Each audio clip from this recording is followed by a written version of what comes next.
Hi everybody, welcome to this week's video.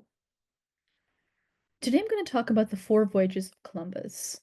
As the song goes, 1492 is when Columbus sailed the ocean blue. According to French-Belgian philosopher Savaton Todorov, 1492 is the beginning of the modern era, the break between old world and new. It marks the inauguration of European transatlantic empire, the beginning of the story of America. Nevertheless, it's also remarkable the extent to which the context zones of the Reconquista and medieval Spain influenced the experience of first contact and the development of empire in the Americas. So let's talk about the architect of the transatlantic world, Christopher Columbus, or as he's known in Spanish and Italian, Cristobal Colon. In 1491 to 1492, Columbus visited several European courts and lobbied their political and financial support for his voyage across the Atlantic Ocean to the Orient.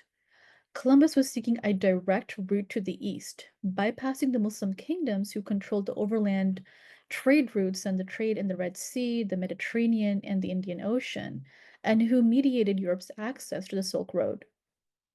In 1492, King Ferdinand and Queen Isabella of Spain agreed to fund his voyage. 1492 is also the end date of Spanish convivencia, that period of cultural borrowing between Jews, Christians, and Muslims in medieval Iberia. When Columbus visits for Isabella and Ferdinand with his petition, it is in the battle camps as they wage the final stages of the war to conquer Granada, the last Spanish Muslim kingdom. The conquest of Granada unifies Spain, but also imposes religious homogeneity and expulsion. Soon after the conquest of Granada, Isabella and Ferdinand would also expel Spanish Jews, forcing them to choose between conversion or exile. As Columbus sails across the Atlantic towards the Americas, I want you to keep in mind the context of medieval Spain, especially as scholars have remarked, he makes this voyage as a result of the scientific knowledge and the astronomical knowledge developed by Muslim and Jewish scientists in medieval Spain. Columbus famously travels with the navigational books and astrological charts developed by Al-Khwarizmi and Abraham Zacuto. So even as we think of 1492 as some kind of a break, as the inauguration of a new world, the context zones of medieval Spain are very much present with Columbus as he makes this voyage. As you read the four voyages, I'd like you to keep an eye on these core themes. Think about Columbus's views of the Tainos, the indigenous Americans of the Caribbean. Think about the dynamics of intergroup conflict that we're finding on the ground, not only amongst the different nations and communities of the Tainos, but between Columbus and his sailors and the different Taino groups. Think about the representations of environmentalism that we find. Think about the role of gender and exploration and conquest. And think about the representation of Taino culture and customs, what the reality, the cultural reality on the ground might have been versus Columbus's filter and perception of that reality.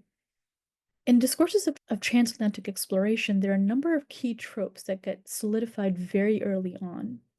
One is a trope of the discovery of lush but empty lands waiting to be put to use. And that's because the Americas were already filled with indigenous nations who inhabited the continent and who had rights of land use. This is a screenshot from the web resource nativeland.ca, which shows indigenous nations and their languages, corresponding to the territories they inhabited and used in the pre-Columbine Americas prior to European colonization. And if you plug in the URL, which I'll put on the Canvas module, you'll be able to explore this web resource if you are interested. Another dominant trope that we find in European colonial discourse is a trope of the savage cannibal Carib, which is where we get the name for the Caribbean. Early on in Columbus's and his sailors' writings, we get a binary framework of the good, docile indigenous people juxtaposed with accounts of fearsome, aggressive, savage, man-eating indigenous people, which Columbus attributes to descriptions of the indigenous tribes that he does meet. According to Columbus, these savage and cannibal indigenous nations were called the Caribs. One of the problems with the European texts of transatlantic voyage and conquest is that there are few, ranging to hardly any surviving accounts from indigenous perspectives of first contact between Europeans and Americans.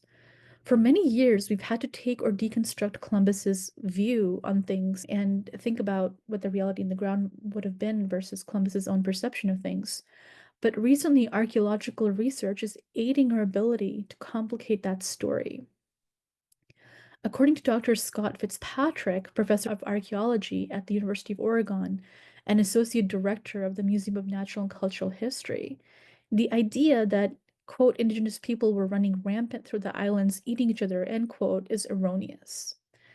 According to Dr. Fitzpatrick's research, despite an archaeological record in the Caribbean that includes quite a bit of skeletal remains, there is no evidence of any kind of cannibalism. Indigenous groups may have told Columbus their rivals were warlike and cannibalistic in order to curry favor with the Europeans, end quote.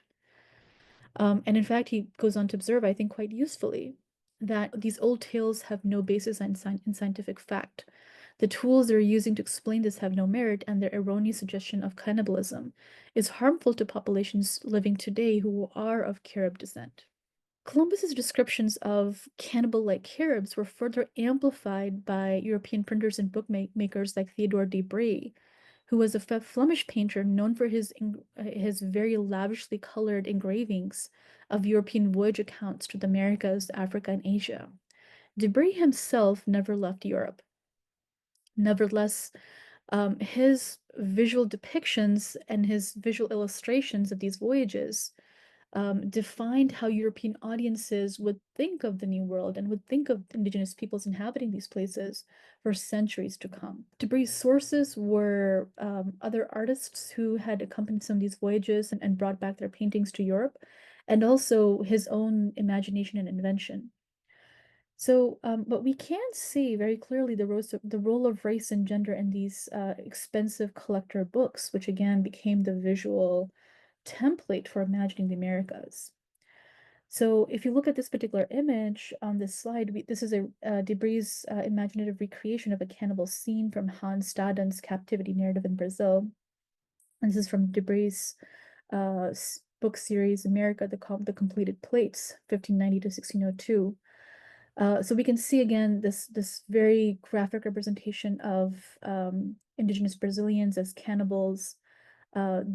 Notice the distinction between the men versus the women. The men have darker racialized skins. They're more overtly monsterized, right? Thinking of the trip of the monster that is present in these kinds of travel accounts and voyage narratives. Some of the men also have like multicolored, sort of skin, almost again emphasizing the non-humanness of them. The women, in contrast, on the left-hand side, are represented as white-skinned, very beautiful, but no less monstrous. Like we can see them the way they're gorging themselves on on these barbecued limbs. But nevertheless, they are, visually different from the male cannibals. And in fact, they look like deformed versions of Botticelli's The Birth of Venus. So again, gender plays a very strong role in the way these texts get illustrated and represented. So in this particular slide, I'm just juxtaposing the earlier Debris image with Debris' illustration of Columbus's arrival to the Caribbean. And so we can again see how Debris' images again defined the visual imagination of these moments from the texts from Columbus's voyages. At the very back, we can see the arrival of Columbus's three caravels, and we can see these indigenous people. You have three indigenous people, like in the forefront, and a couple more in the back, just kind of running away, fleeing, almost their bodies almost collapsing in fear. Versus you can see this image again in the very back of Columbus arriving to the shore, very firm, looking very martial. And in the very forefront of the image, we can see the indigenous people coming to Columbus and offering him gifts. But again, their body language is very submissive. They're leaning backwards. There's deference. There's wonder. There's fear. And Columbus is dressed in, very elaborate court clothing, again in a very dominant sort of stance. And Columbus and his men probably did not look like this when they landed They would have made a long transatlantic voyage, and they were probably salty, dirty, thirsty. But here we can see them almost as royal courtiers, very strong, versus these native, naked representations of indigenous people who are seen as feminized, passive, and submissive. So once again, the tropes that we find in transatlantic literature have incredible staying power, lingering even till today. And the trope that I want to cycle back to is the trope of terra nullius, or empty land. The idea that land in the Americas was empty when European conquistadors, explorers arrived, or became so as a result of first contact, as a result of the transmission of disease or war or other happenings. And that's actually not true. There is a considerable indigenous presence and indigenous activism all over the Americas. And there are more than 17 million indigenous citizens in Mexico, in addition to the millions and millions more who identify themselves as mixed race, as of descending from Spanish, indigenous, African mixtures. And in addition to that, in the United States, there are 574 federally recognized tribes in the US and 630 in Canada. And again, speaking to Native peoples who are not gone, who are present, and who are trying to reclaim their stories, I just have a picture on the left-hand side with some famous Native celebrities. They include actor Forrest Goodluck, singer Tori Amos, the singer Lila Downs, the actress Alyssa Wapanadok, and of course, Jason Momoa, who's of Indigenous Hawaiian descent. I'm going to conclude by going over how to refer to Indigenous peoples. A good way is by the word indigenous, used as either an adjective or noun. You can say Indigenous Americans or Indigenous peoples. You can say Native Americans or Native peoples, that is also acceptable. In Canada, they're referred to by as First Nation. Because the word Indian comes from Columbus's misconception of where he lands in the first voyage, it's considered to be anachronistic and derogatory. Some of the scholarship still refers to indigenous peoples as the Amerindians. It's less common now, however. American Indian is still around because that's how they're referred to in the US Census, but most people see this as anachronistic and not a very good way to refer to indigenous peoples. And it goes without saying that Indian by itself is super derogatory. I hope this was helpful, and I'll see you next time.